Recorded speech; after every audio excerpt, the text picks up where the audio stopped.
do another showcase. Today I have a hand-painted candle holder, or you could use it for pencils or any number of things that you might want to hold in it. But I think it would look really cool with candles in it, with a candle.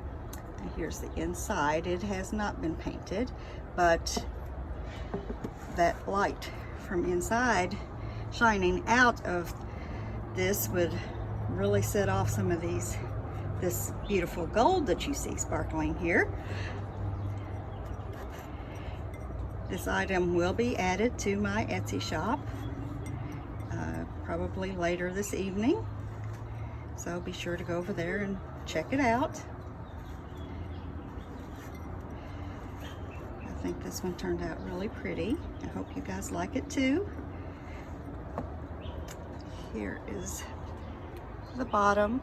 It's not as pretty as the sides, but I did paint it and it is sparkly. Hope you guys are enjoying this showcase.